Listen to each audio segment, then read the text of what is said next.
channel. Good morning sa ating lahat. For this video guys, ipapakita ko lang sa inyo ang pag-unbox ko ng aking parcel. Ang laman nito guys ay Tupperware. So, nabili ko siya sa Shopee guys sa murang halaga lang. Siguro from original price guys, parang 60% off yata ang nangyari from the original price. So, kasi mostly dito ay 2,000 mahigit siya, tapos nagbaba siya ng 999 to 899, may 799. So, malaki talaga yung kaya bumili ako nito guys. So, kasi magagamit ko naman siya may mga okasyon, kasi wala akong mga plastic na ganito. So, maganda talaga guys pag Tupperware yung bibilhin yung mga lagayan, kasi siya matibay, tapos non-toxic. So, kung bago pa lang kayo sa aking channel guys, huwag niyong kalimutan subscribe at i-hit yung bell button para ma-notify po kayo sa mga So, itong guys, tatlo lahat siya klase ng Tupperware. Naisipan kong bumili nito guys kasi medyo malapit na yung birthday ng mga anak ko. So, para may malagyan naman ako. So, ito guys, medyo nahihirapan tayo magbukas kasi napaka-secure talaga niya. Yung packaging niya as in napaka-secure. So, ilalagay ko na lang siguro sa description box ko guys kung saan yung link kung saan ko siya nabili, para hindi na kayo mahirapang maghanap, para baka gusto nyo magustuhan nyo yung ko nabili. So ito guys, bubuksan na natin. So medyo matagal yung pagbubukas kasi secured na secured talaga. So guys, yung shipping nito parang 370. Hindi na binayaran. So, ito na yun siya guys. Ayan. Ito yung 10.5 liters ang laki ng plastic na or ng lagayan.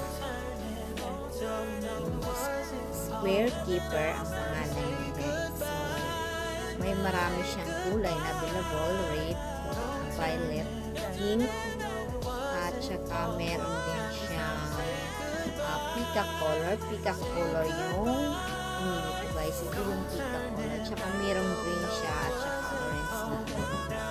So, yung dito guys, ito guys, hindi siya free. Kundi yung sandok na nakita nyo red dyan ay sandok ng isang Tupperware. Nilagay lang nila dyan, kaya hindi yan kasali.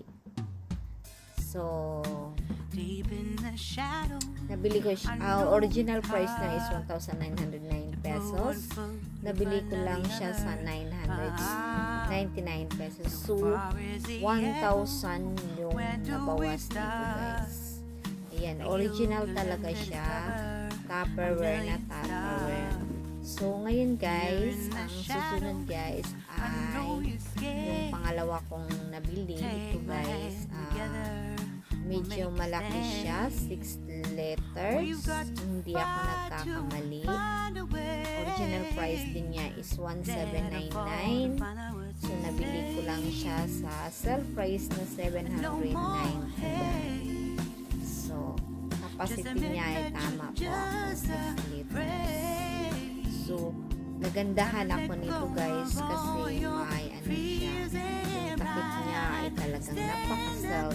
Talagang kung may sabaw kang ilalagay nito ay hindi makatago. So, may kasama siyang grab.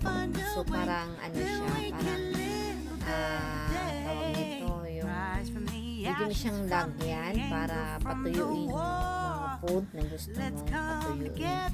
Medyo may ano lang siya guys, siguro matagal na stock na to. O ayan, pero konti lang naman siya, pwede naman natin yan linisin. Ayan, may dumi lang siya. Ito yung grade na sinasabi ko guys. Parang gamitin mo siyang kung isda yung patuluin mo, dyan mo ilalagay. So as in talagang legit siya guys, as in matibay. So ang laki, tapos makapal siya, medyo makapal, talagang maganda.